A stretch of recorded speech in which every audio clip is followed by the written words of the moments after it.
Es un nuevo lunes y les damos a todos una cordial bienvenida a un nuevo capítulo de Monday Night Football Talk a través de Facebook. Soy Ricardo García. Un abrazo para todos nuestros hermanos en América Latina y gracias por seguir con nosotros cada semana. Tenemos un invitado muy especial esta noche, un jugador que fue tanto una estrella en el fútbol americano colegial con los Notre Dame Fighting Irish, así como también con los Philadelphia Eagles en la NFL. Bobby Taylor is in the house, está con nosotros hoy y vamos a saludarlo y a conversar con él. Antes, before we talk to Bobby, I have to say hello to my partner in crime. Tengo que saludar a mi hermano y compañero del programa, la estrella del show, the star of the show, Randy Fuller. Randy, how are you, brother? Hey, man, we survived another week. And Unfortunately, we got some hurricanes coming our way. So we're going to have to try to stay safe. But there's always something in 2020. But the best part about it is that we've been able to do this show and reach so many football fans in Latin America. So my family's doing well. I hope, pray your family's doing well. And I'm definitely looking forward to talking to another fellow cornerback. So I'm excited about the show tonight. Well, I know you're celebrating tonight a birthday. All the love to your wife, Gussie Fuller, who's the real head coach of that house. I know that for a fact. Okay. So all the best to Gussie. Bueno, sin más preámbulos, déjenme presentar a nuestro invitado de esta noche. Este hombre fue Pro Bowler y All Pro de primer equipo en 2002. Una estrella con la Universidad de Notre Dame. En 1994 ganaron 11 partidos y perdieron solamente uno. They won 11 games and lost just only one in 1994, the Notre Dame Fighting Irish. Then he went on to the Philadelphia Eagles. Fue seleccionado por los Eagles en 1995 y tuvo una excepcional carrera when the Eagles, they were the lead in the national, in the NFC, national the conference, the national conference, and they were the number one team in the Eastern Division. Damas y caballeros, ladies and gentlemen, demos una cordial bienvenida a nuestro buen amigo, Mr. Bobby Taylor. Hey, Bobby, how are you? I'm great. How you guys doing tonight? We're doing fantastic, Bobby. It's a pleasure to have you on the show. Thank you for taking the call, accepting the invitation. I want to start, Bobby.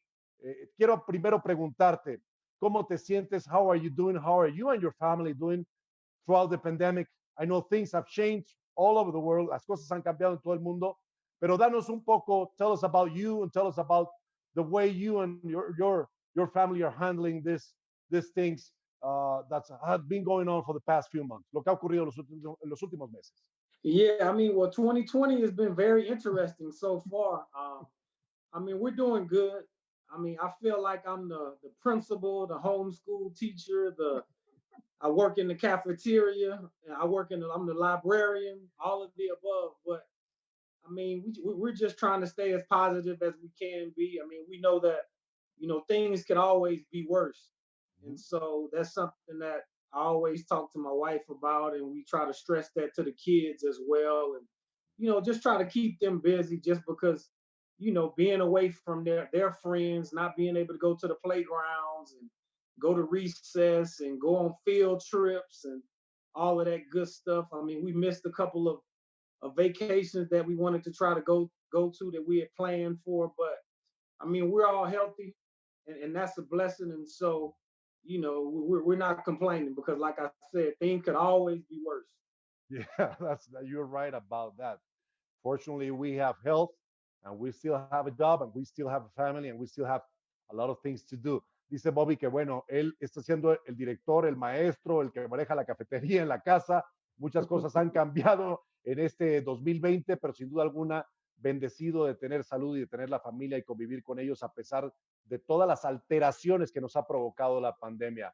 Randy, we're just getting started. There's a lot of things we need to talk to Bobby about. So go ahead, brother. Yeah, I mean, it is. Bobby, thank you again for being on the show, man. We've been doing this for 19 weeks, and all the guests have been incredible. So we expect nothing different from you. So we definitely want to jump into, almost the Fighting Irish. The first thing I want to know about is the Rudy story. I mean, when you get there, is that a story that everybody has to listen to and understand the Rudy story? How did that work? Tell me about that. Well, I mean, I'm gonna be honest. I didn't know about it at first, and I learned about it once I was there. But one thing that I find very interesting. So my sophomore year, Uh-huh. they actually the part in the movie where they were at the football game, they actually shot that, and I was actually playing in the game, and so to be able to experience that and to be able to Wow. call back, tell my friends like, hey, it's this movie about this guy named Rudy. It's getting ready to come out. I mean, I'm starring in it. Like, make sure you look. No, no, I wasn't starring in it, but just to be able to be a part of it and see all the production crews. And actually, I've met Rudy. I met him before, and Wow. so I mean, it's a great story to be able to tell a lot of my friends, and then actually be able to point to the movie and say, hey, during halftime, that's what we were playing against Purdue, and it was an extra long halftime, and so that's when they shot those particular scenes. So to be Wow. able to be a part of that, I mean, it's something I guess I can brag about a little bit. Absolutely. Randy le pregunta a Bobby acerca de la película Rudy y en realidad Bobby estuvo en esa película porque esas escenas del partido al final de la película fueron filmadas durante un juego entre Notre Dame y Purdue y Bobby estuvo ahí presente y vio todo el equipo de producción. Let's talk about South Bend, Bobby. I've been there. Hablemos de South Bend un poco. There's this feeling, man, this magical feeling that being in that stadium, that uh, holy field, uh, Notre Dame Stadium, something about it, it's so special. Hay algo muy especial de South Bend, de su estadio, de su campo. How did you go from a high school football player, what was it, in Texas, to be Texas, yes, sir. recruited by Notre Dame and going all the way north to South Bend, Indiana? Tell us something about that. Cuéntanos esa parte. Yeah, it was actually tough because I mean I was always a University of Texas fan, and going into my senior year, they fired their head coach mid-season, and they brought in a new coach, and I just felt like that was a unstable situation. And Coach Holtz, Lou Holtz, he visited my high school in Longview, Texas, and so that was a big deal for him to be showing up to campus. And I took my visit there, and I mean, I got the whole nine. I mean, it snowed probably about 5 or 6 inches. I mean, it was super cold. I had this small winter coat, which I thought was a winter coat. It was actually Right. probably like a windbreaker. It wasn't a winter coat at all. And so, just going there and meeting people like Rocket Ismail, meeting people like Jerome Bettis, Reggie Brooks, Rick Meyer. I mean, I can go on and on and on about all of those particular guys. And one thing that I thought that was very interesting and unique, I mean, you had guys from Washington State, California, Florida, a couple of guys from Texas as well, some guys from the Ohio, Pennsylvania area. And so it was just a big Very melting diverse. pot of, guys from different backgrounds, different nationalities and everything like that. And so, I just felt that that was home for me, not only from an athletic perspective, but from an academic perspective as well, because, Notre Dame was, a top 15 athletic program, but then also a top 15 academic program as well. And so, I just felt I could get the best of both worlds. And then Coach Holtz, I mean, I can go on and on about the different stories. And, he was a not only an educator on the field, but off the field as well, because as we would play each of these teams, for example, USC, he would make us memorize just about the history of the game, about some of the players that played in the game, about the certain winning streaks that went on between both teams. And it just made you have a more important feeling, not just to win the game, but just to carry on the tradition of all of the guys that came before us, and hopefully to continue the standard for the guys that came behind us. So, I mean, that was a great experience. And just like you said about the stadium, I mean, just walking on campus, I mean, it's perfect manicured grass. You have the old school architecture. Touchdown Jesus. Oh, absolutely, absolutely. It's just a special place. And so at that particular time, Notre Dame was one of the only universities that had their own television contract. And Right. so, that was something to brag about as well, where, no matter where we were playing, it would always be on television. And so, it was just it was a great, great experience from top to bottom going there. Wow, it sounds just fantastic. Bobby, en resumen, habla de cómo fue reclutado de Texas a Notre Dame. El coach Lou Holtz fue a su preparatoria y su experiencia de haber llegado allá, mudarse al norte, fue también una mezcla de jugadores de diferentes partes del país, de los Estados Unidos. Los que llegaban ahí obviamente se impresionaban con todo lo que existía, tanto las grandes leyendas que han jugado, y habla del coach Lou Holtz como esa gran figura que fue un mentor tanto en el campo como fuera del terreno de juego. Go ahead, Randy. Well, I mean, Bobby kind of made me change my question to what I wanted to ask. So I'm going to go ahead and ask where he took my mind to. Because, I mean, that happens every week, Bobby. I know, but this is, I mean, he brought up a good point. Playing for a coach like Lou Holtz, I mean, playing for an older coach who understands the history of the game as opposed to like the NFL now has got a lot of young coaches. Not that they don't know their history, but as a player, Bobby, how do you feel about playing for someone like a Lou Holtz, the older coach, or maybe like a Chip Kelly, who when he was in their league, a younger guy? What do you think about that?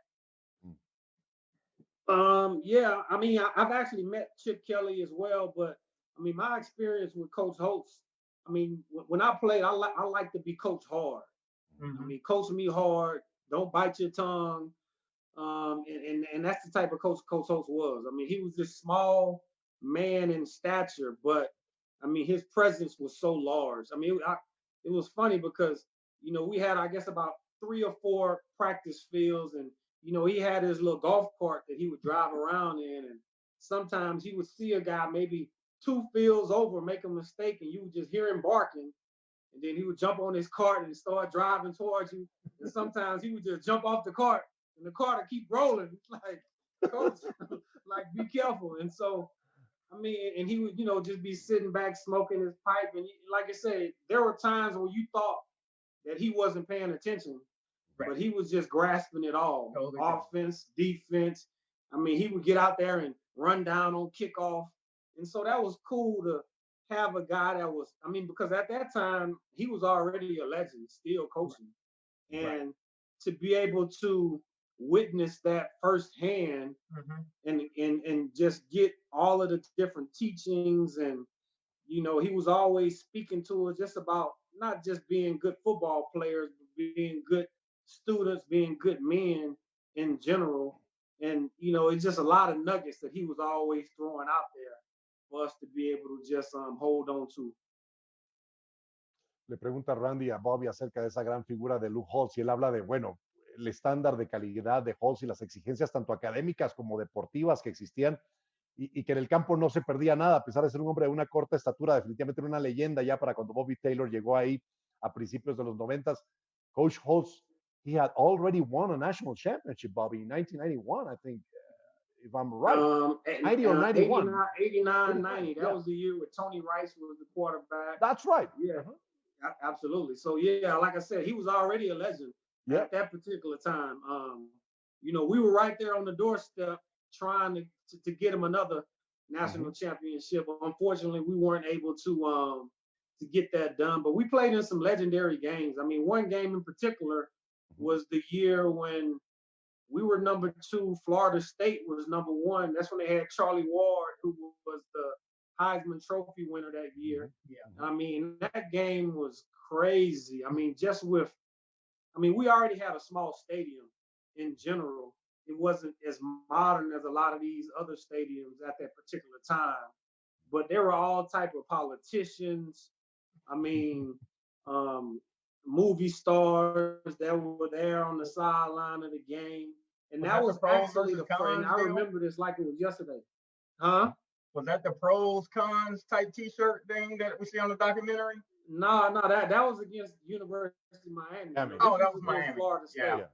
Oh, and so that was actually so that was the first time that ESPN went to a college campus to do their college game day when they did that particular that particular game. So I mean, it was a big deal, and for us to be able to, beat those guys, they came in very confident, which rightfully so. They had a lot of pros on that particular team. We beat them, but the craziest thing about this, which is a life lesson, we beat those guys that game, became number one, and then next week we lost. And so Boston College. the rest of the story is history. Florida State went on and won the national championship. Right. Bobby recuerda la temporada de 1994, aquel partido en contra de Florida State que tenía a Charlie Ward como quarterback, que fue el ganador del trofeo Heisman. Gana Notre Dame ese partido, una gran transmisión. ESPN va y hace su prejuego ahí, su College Game Day en el campus de South Bend, Indiana, de Notre Dame. Y la siguiente semana, después de esa gran victoria, terminan perdiendo, pierden su único partido de la temporada y terminan segundos. You were number 2 on the AP poll that season in 1994. I mean, you were so close to winning that national championship that year. But Bobby, you said before, and you talked about the high academic standards in Notre Dame, and that's a great school, man. I mean, a lot of people wish they could have their kids go to that school. You got the opportunity to study in Notre Dame through an athletic scholarship. Uh, how, I mean, talk about the degree of preparation, of your self motivation also to accomplish both success on the football field, but also on the classroom. How hard was all that for you? ¿Qué tan difícil fue la exigencia académica y deportiva para ti, Bobby? Oh, definitely. I mean, it was tough. I mean, one of the things that I grew up in a home, because when I was in high school, I was living with my grandparents, and I grew up in a home full of educators all throughout my family, and so education was always important. There's obviously no pass, no play rules that have been in existence, but my grandmother, she had her own set of standards when it came to no pass, no play, as far as the type of grades that I had to bring home in order to be able to play sports, period, regardless of what the standard was. And so that was something that was already ingrained in me, and it prepared me for that next level. But getting there, there's athletic excellence that you want to try to achieve, because that's something that was all the standard was already set, and academically as well. And the good thing about it, there were a lot of resources that they provided us as far as study hall and different times, and academics was always important. So if there were times where we may have had a practice or something like that, and it was scheduled at the same time that there was an academic function that we had to attend, we always attended those academic functions first and foremost. And so Coach Holtz, he set that standard for us. And, we always had a lot of guys that were 4-year college guys, where we didn't really have a lot of guys that were leaving school early. So we had a lot of senior leadership, which was good. And so, we had guys that Coach Holtz would always team us up with to be like our mentors, to just kind of show us the way as far as navigating through athletic life and navigating through academic life as well. And so, he had a great system in place, and that system just helped us be successful on and off the field. That sounds fantastic, and it presents the fulfillment of what a student athlete actually is. Be good on the field, Absolutely. also inside the classroom. Bobby claramente señala dos factores importantes en su vida para aceptar ese compromiso deportivo académico: sus abuelos, que obviamente ponían esas reglas de que si no te iba bien en la escuela no jugabas, y el coach Holtz y el sistema de Notre Dame de tener jugadores que cumplían su elegibilidad completa, no salían temprano a jugar profesional y sirvieron como mentores para los jugadores más jóvenes que llegaban y de forma comprometida cumplieran con obviamente esa exigencia académica. Go ahead, Randy. This great words from Bobby. Oh yeah, absolutely, Bobby. I know that there are a lot of our fans out there in Latin America that are watching you, and they play football as well, or their sons or even their daughters play flag football. So when they see your bio, they see 6'3", 212 pounds playing cornerback. I mean, before I met you, Bobby, the only corner that I knew that was your height was one of my favorite players of all time, which was Mel Blount. So you're the next tall corner that I remember meeting that was 6'2" or taller. Have you always been a cornerback coming out of high school, or did you transition to that at Notre Dame? And then how was that transition to the pros at that height and pretty much being, setting a new norm, being that height playing corner? So tell us about that. Yeah, so yeah, that's a very interesting question. And I think the first thing that helped me make that, because to answer your question, the short answer is no, I wasn't a corner at first. But I think what helped me be able to make that transition was that I played multiple sports. And so I ran track, I played basketball as well. And so I think I was able to take different skills from all of those different sports. And that's something that I try to talk to kids today. Like, don't just, you have kids that are in the fourth, fifth grade that are just specializing in one sport. And I'm like, why not play multiple sports? Just because you may be a late bloomer from a growth standpoint, where when you're in high school, you're 6'4", 6'5", 6'6", or what have you.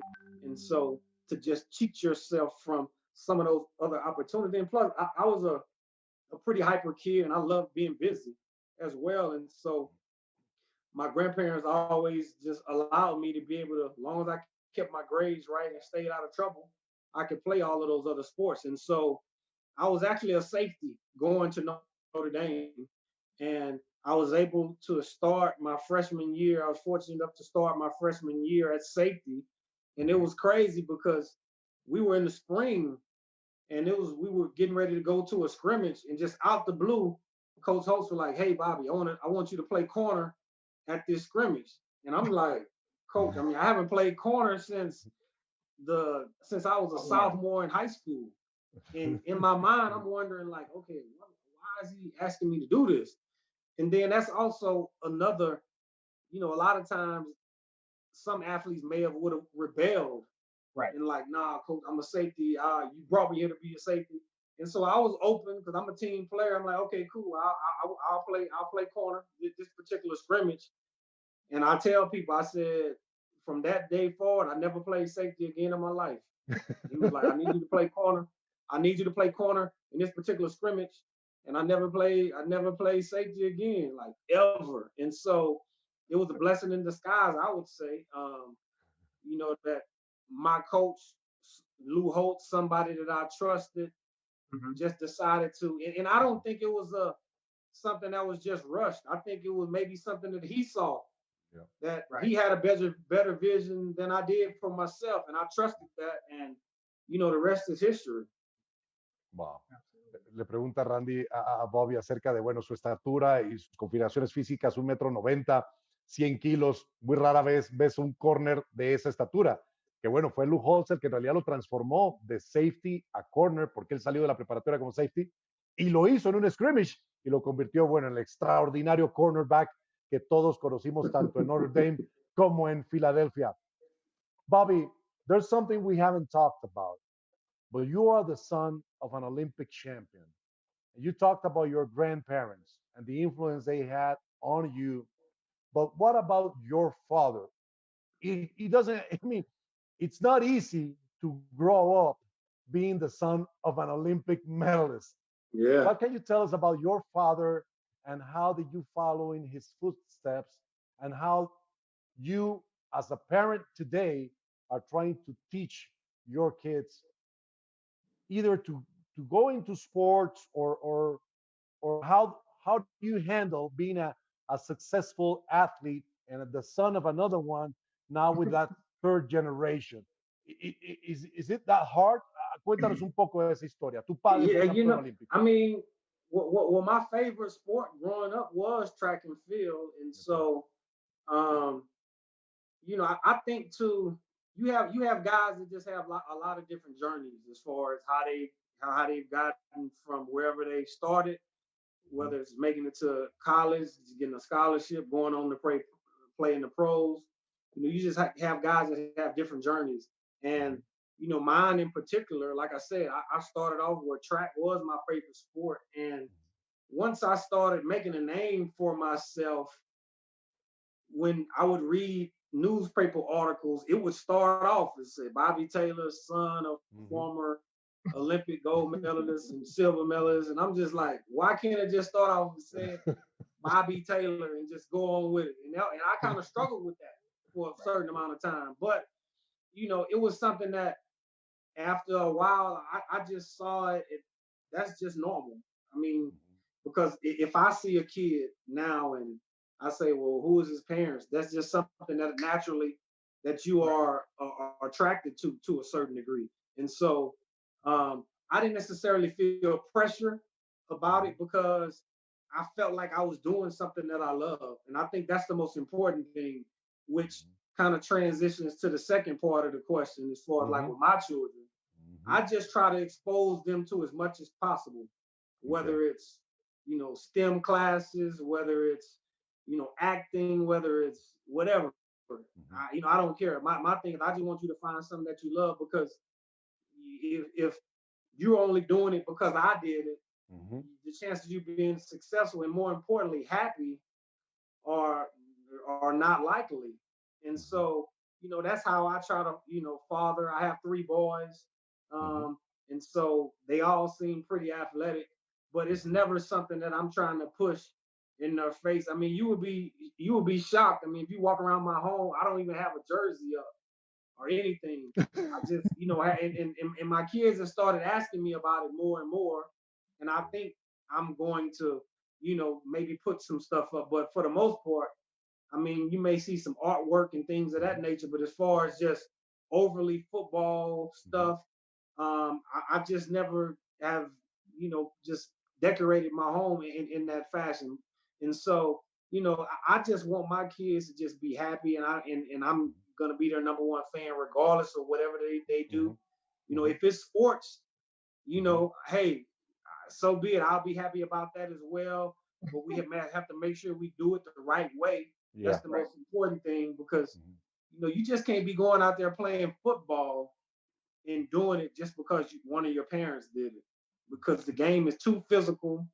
There are injuries. I have aches and pains to this day from the great game of football that I was fortunate enough to play for 10 years in the NFL. And so you definitely have to be passionate about it. And so that's the most important thing for me, is just to try to provide them with the roadmap, and then just let them do the rest on their own. I wanted to ask you that, Bobby, because there are a lot of parents that try to live their life through their children. I mean, they weren't successful in sports, and they want their children to succeed, and they put so much pressure on those kids that they don't enjoy it anymore. Right. Absolutely. You make a great point. I mean, I think there are even like documentaries on I think like HBO, Showtime, or what have you, that just talk about that. Yeah, and so it's an epidemic for sure. I mean, I see it a lot, especially here in Texas, because you have particular high schools that are known for traditionally having good football programs, that you have parents that are uprooting their families, moving from different states just to have their kids participate at these particular schools. And at the end of the day, I mean, there's a mental health aspect as well that needs to be taken in consideration when you have these parents that are just rah rah rah rah, too much of that, and their kids aren't happy. They suffer from depression and self-esteem issues and things like that. And so it's something that in my work that I do now, as far as some of the consulting that I do with the league, and I'm going out talking to these camps and talking to these kids. Some of the first things that I ask them is like, hey, are you out here because you want to be out here, or are you out here because one of your parents or someone in your family? And I think that's important, because I mean, this is a game. It's not necessarily for the faint of heart, just because it's a physical game, period. I mean, there's probably 100% possibility that you're going to get hurt at some point of your career, whether it's in little league football, high school, college, or you even get to the pros. And so, you know, those are just some of the experiences that I try to share with the parents. Then also you have parents that are already talking about their kids being pros when they're only in high school, or they're only in junior high. And it's like, man, for one, I take that as disrespect, because if you look at just the history of all of the guys that have ever played in the NFL, it's probably only what, I think 22,000, more than 25,000. That's right. People ever. And so there are football stadiums here in Texas that hold 30,000 people.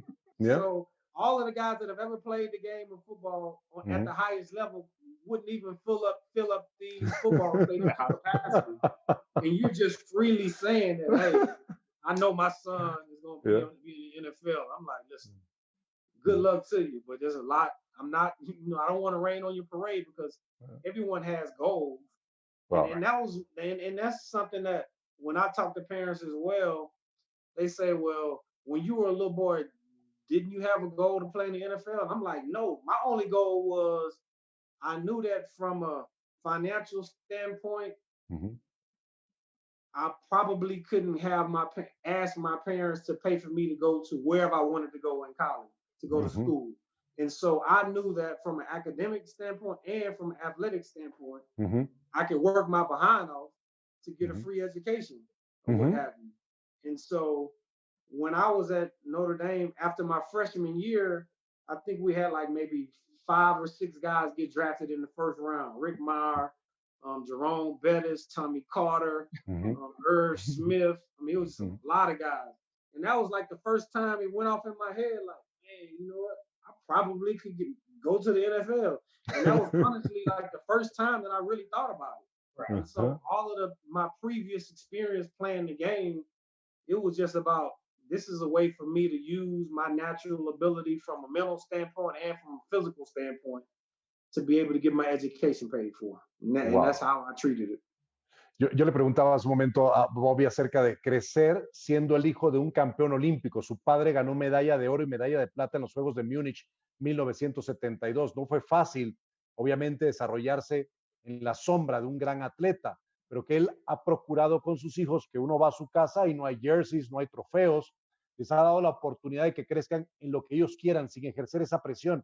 Y la segunda parte acerca de los padres que influyen tanto en los hijos, que pierden el interés los hijos en la práctica del deporte, y que él, como representante de la NFL ante los programas juveniles de fútbol americano en los Estados Unidos, siempre le aconseja a los muchachos eso, que si están, y les pregunta si están en el campo por ellos o por sus papás que están en las tribunas. Es increíble, pero hay quienes creen que todos van a llegar a la NFL a hacer dinero, y la realidad no es así. A lo largo de la historia, dice Bobby, apenas más de 22,000 ha habido de jugadores profesionales en la NFL, y no es fácil llegar hasta esa posición. Bobby, Randy, we're going to take a brief break, and we're going to be back. It's halftime. When we come back, cuando regresemos, hablaremos de los Fly Eagles Fly y uno de los mejores coaches defensivos en la historia, one of the greatest defensive coordinators of all time, a man that has to be in the Pro Football Hall of Fame, Mr. Jim Johnson. Vamos a hablar del coach Johnson cuando regresemos con Bobby Taylor. Ya volvemos.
estamos de regreso en MNF Talk, esta noche disfrutando una muy agradable plática, una conversación muy sabrosa con Bobby Taylor, un hombre que fue una estrella del fútbol americano, hijo de un gran campeón olímpico y con quien todavía nos queda una media hora más para conversar. Brother, we still have half an hour left of this show.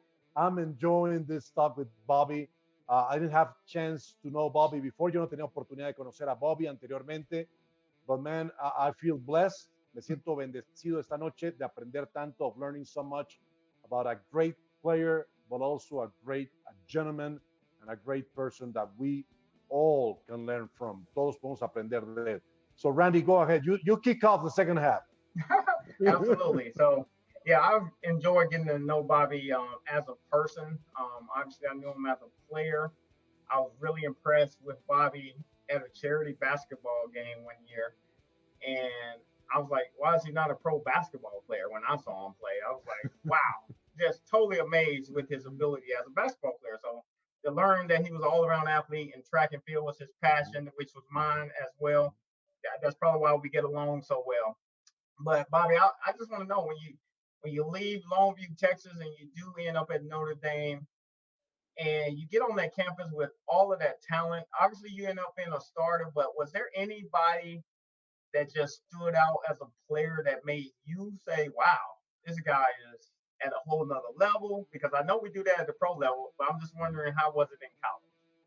Oh, yeah, absolutely. And so I was fortunate enough to play in the largest classification here in Texas. It was 5A at the time. Now they've created 6A. They're probably going to have 7A moving in the next couple of years. But it was 5A at the time, 13-5A, District 13-5A. And so the position that really stuck out to me, you know, in being a safety, it was like the tight ends. So we had Irv Smith, who was a first rounder. Or before that, Derek Brown, who was a first rounder to the New York Giants. Irv Smith, he was the first rounder to the New Orleans Saints. And then I think we had Oscar McBride. And so if you stood those three grown men beside each other and see how humongous they were, I thought they were offensive linemen. Wow. And so when they were like, no, these are our tight ends. And so I'm like, oh, so I'm going to have to like hold these guys. Like, so when I have my one-on-one assignments, these are the large human beings that I'm going to have to like cover. And so that was just shocking to me to see tight ends that big. And so that was just kind of like that thing where I was like, man, when I go back home, I'm gonna have to make sure that I get in the gym and like lift a little more weights. Cause I mean, I was a string bean, just straight up and down, just long. Right. And yeah, so that was it, man. Just seeing those tight ends. I mean, to this day, and it was crazy. So not long after I had my visit, the same year, Irv Smith had one of the greatest highlights as a tight end in college, where I think he dragged about 5 or 6 or 7 defenders, and I was just shaking my head like that. Almost made me not decide to go to Notre Dame, but I was like, I can't not. That can't be the reason why I decide not to. Oh my goodness. So, but to be able to see those guys up in person and then to watch them in the game, I was like, Lord have mercy. Randy le pregunta a Bobby acerca de esos jugadores que influyeron en él. Él recuerda aquellos años en Texas, en Longview, jugando 5A, llega a Notre Dame como safety y ve los enormes tight ends que tenían a Dirk Brown, a Irv Smith, y dijo, no, voy a tener que trabajar físicamente un poco más en el gimnasio para poder competir con ellos. Let me tell you, Bobby, this. This past NFC divisional game, the Vikings were playing against the San Francisco 49ers. Yeah. I'm usually, for those playoff games and the Super Bowl, the Fox Sports on-field reporter. And I had a chance to interview Irv Smith before the game. And he made me look like a dwarf, man. I mean, and the thing about he's the nicest guy in the world. Yes, he is. One of the nicest human beings I've ever met in my life. But man, when he had that ball in his hand, You didn't want to be in the way. Brother, I'm 6'3", and he made me look small. And he was there because his son was playing for the Vikings, but he Yep. played for the 49ers during Yep. his years in the NFL. So that was a Yep. great interview, and he's a gentle giant. We can call Absolutely. him that. Absolutely. Bobby, you get drafted by the Philadelphia Eagles. I mean, you go from Lou Holtz to the NFL, and you played later for Coach Andy Reid.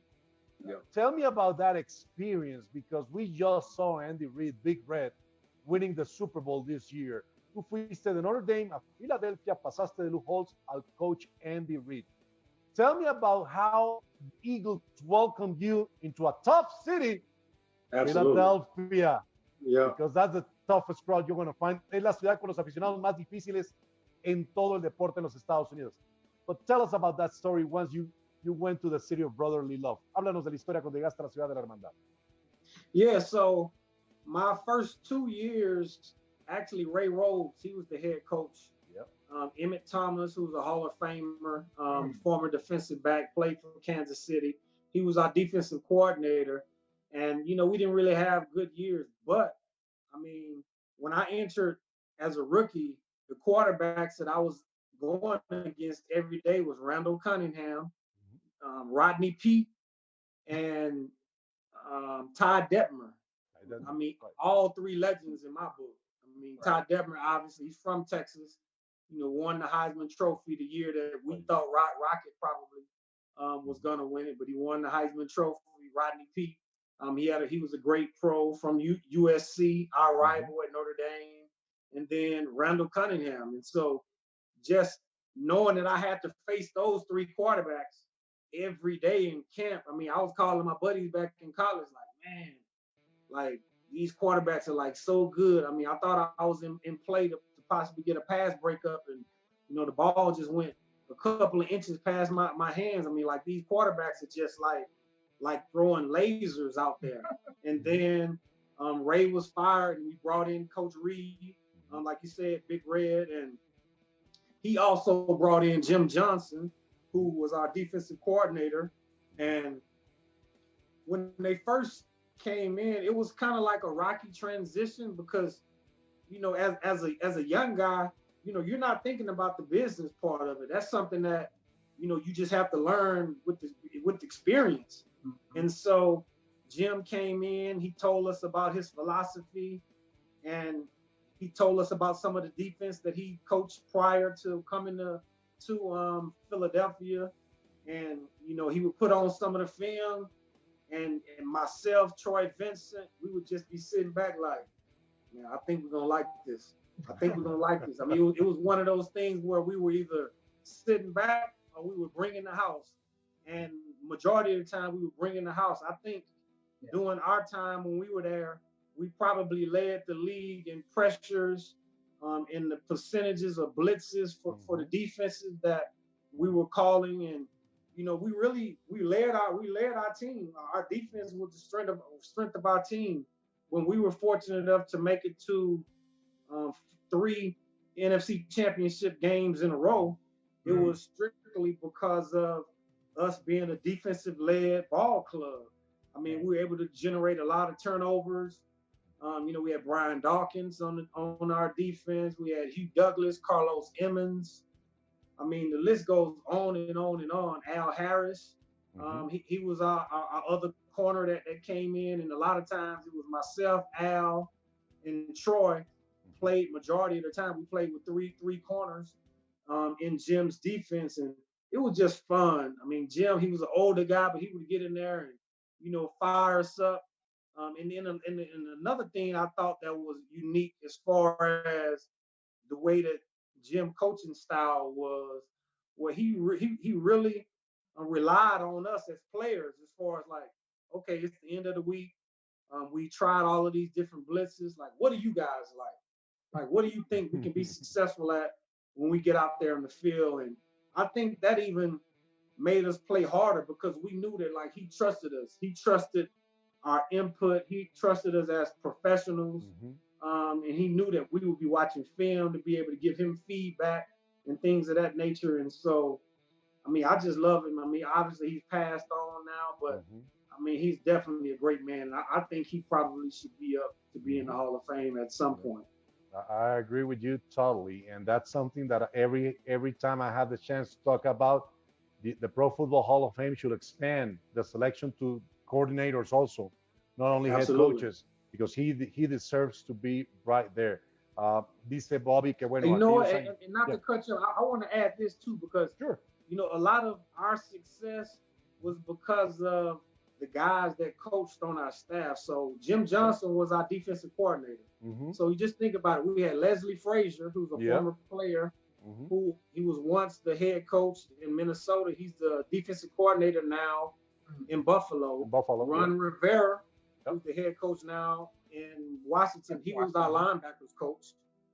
John Harbaugh, he helped out with our the defensive backs, and he obviously is the head coach in Baltimore now. We had Steve Spagnuolo, who was our safeties coach, who's the defensive coordinator for Big Red in Kansas City. So, I mean, we had a who's who of coaches up under Andy's tutelage, but even closer up under Jim Johnson's tutelage as well. And so, I mean, that's not by mistake that, you know, those guys are having the success that they've had, because they had a good guy and a teacher like Jim Johnson.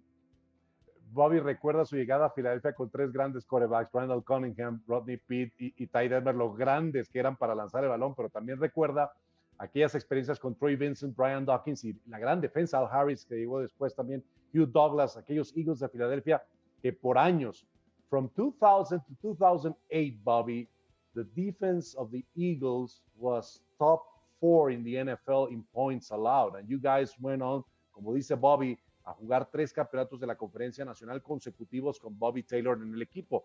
Pero recuerda que Jim Johnson fue esa gran mente defensiva que tenía confianza en sus jugadores y que en su staff tenía a Ron Rivera como coach de linebackers, obviamente ahora head coach con Washington, campeón de Conferencia Nacional con los Panthers de Carolina, a John Harbaugh en la secundaria, campeón de la NFL con Baltimore, tenía a Steve Spagnuolo también coachando la secundaria, que ahora es el coordinador defensivo campeón.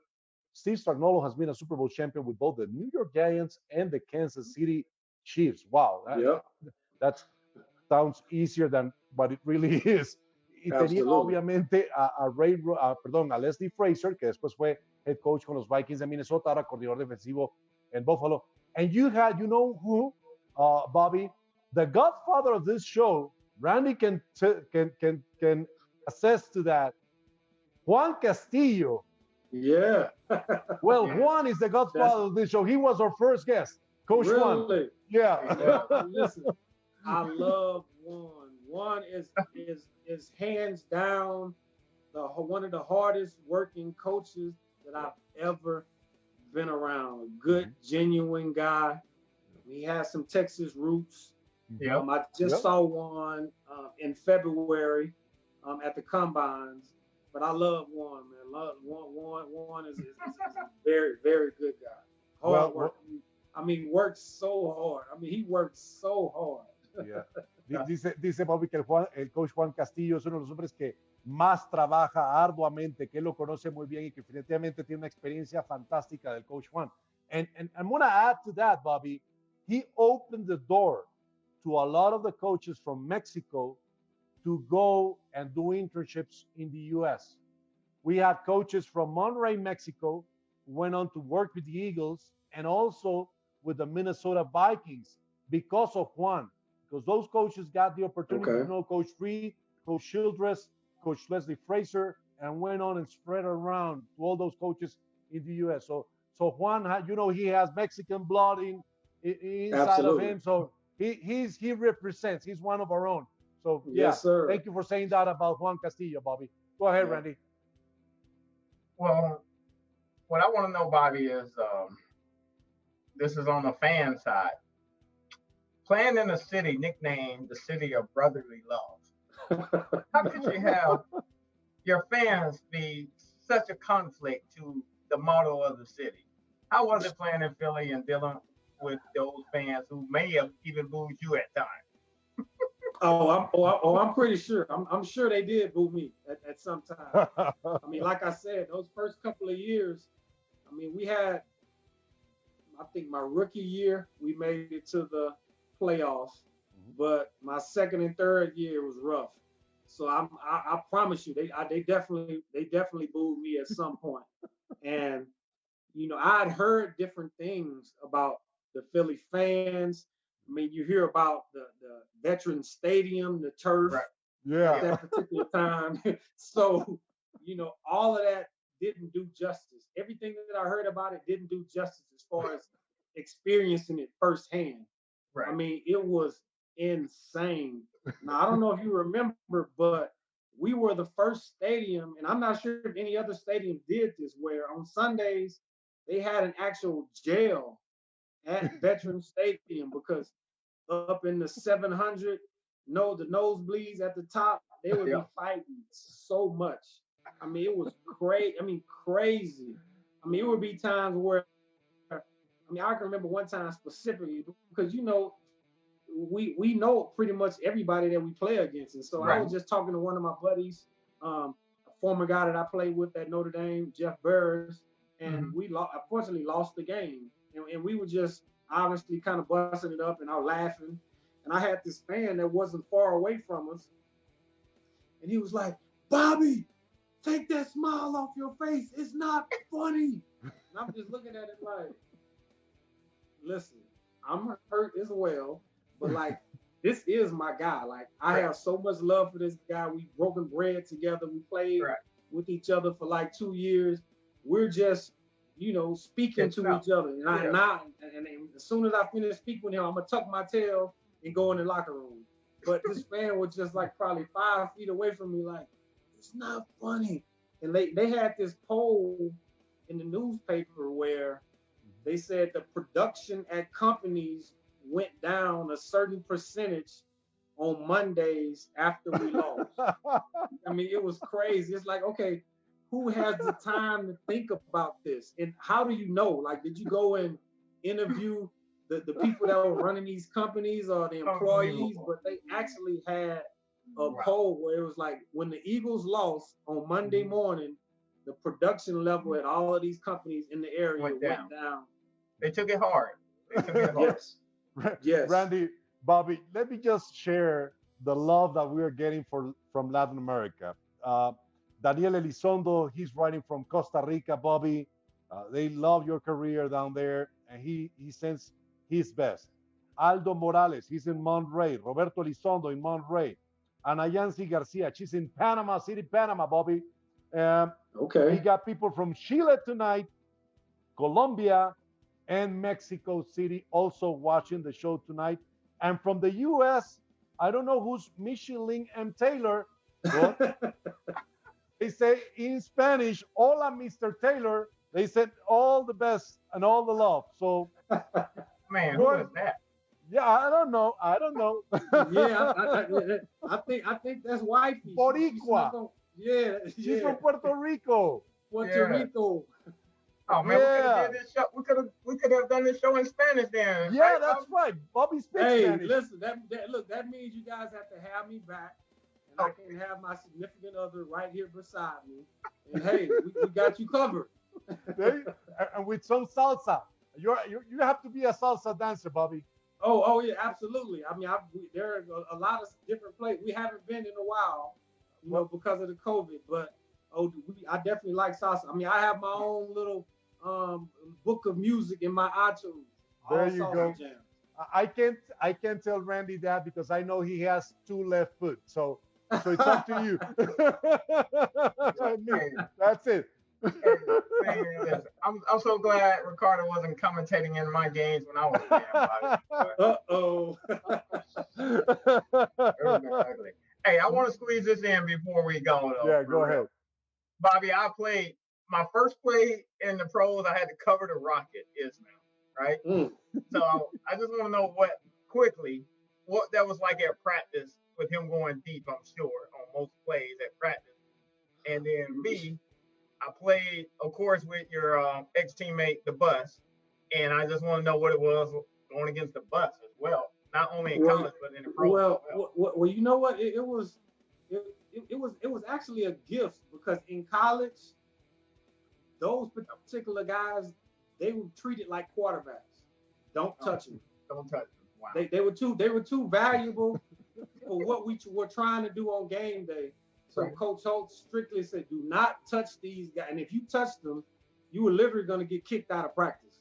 I mean, like you were literally going to get kicked out of practice because they had already established themselves as far as the type of players that they were. They practice hard, and which that was a good thing about Coach Holtz as well. I mean, you know, there are rules and there are exceptions, right. And those guys were definitely exceptions, and they had to be treated as such. But you know, there were a couple of times that, you know, myself and Rocket, we got at it a little bit, and there was a time where just think about this. When Rocket was in Dallas playing for the Cowboys, it was him on one side and Joey Galloway on the other side. So that's 2 4-1-40 guys that me and Troy trying to. That was one of those games where we went to Hugh, we went to Corey Simon, all of those guys on the D line. Like, hey, what's that steakhouse you guys like to eat at? Okay, make a reservation there for Monday or Tuesday after the game. After the game, not before. After the game. Yeah. You know what that means, right? Yeah. So that's the best pass defense is a pass rush. Absolutely. Randy le pregunta a Bobby acerca de dos grandes figuras de Notre Dame, del Rocket, Raheem Ismail, y del bus, el autobús, obviamente, Jerome Bettis. Dice, esos jugadores en Notre Dame no se les tocaba. Las reglas de Lou Holtz eran dos grandes estrellas a las que no podías ponerle las manos encima y que obviamente cuando se enfrentaba a ellos, caso particular, recuerda también aquel partido en la NFL, Joey Galloway de un lado, otro velocista también en el fútbol americano profesional. Decía, bueno, la mejor defensa, dice Randy Fuller, era presionar al quarterback y Bobby Taylor y Troy Vincent estaba dispuesto a pagarle la cena al frente defensivo con tal de que le llegaran al quarterback contrario y no permitieran los pases. Bobby, we're about to close this show. Man, I've enjoyed this. We definitely have to have you back, brother. You're one of the best guests we've had. This has been our 20th show, but I'm going to say it's 21 because that's your jersey number. Yeah. and we love to hear from you. You had a message to all the fans in Latin America that are watching tonight. You know, they're going through a tough time. A lot of them, like in the U.S. and all over the world. Absolutely. They would love to hear from you something that can inspire them, you know, to go ahead and keep pounding, like we say in football. Yeah, I mean, well, I was raised in a Christian household, and so, you know, I stay on my knees every day praying, you know, and that's how, you know, my household is as well here with my wife and all of my kids. And so I would just say, you know, keep praying. You know, that things could always be worse. That's one of the things that I've learned from, you know, my grandparents. They would always say that, you know, as a youngster, I'm like, I want this, or let me have this. And they were like, boy, you know, let's go around the corner and let me show you this. Let's go to the hospital wards and visiting. Because I can remember my grandmother like taking food to different hospitals, to different people's homes. And volunteering and things like that was something that was ingrained in me as a youngster. Yep. And so just being able to experience that, things like that, definitely made me appreciate, you know, the blessings that I've been fortunate enough to have. And so my thing is if I can get them a big hug, you know, from Richmond, Texas, you would, and hopefully one day with, you know, in my travels and things of that nature, I can get down there. I know you guys do a lot of traveling as well. And I just hope that, you know, we can get past this pandemic sooner than later. And, you know, I'm just, you know, a lot of love coming from the Taylor family to everybody in Latin America.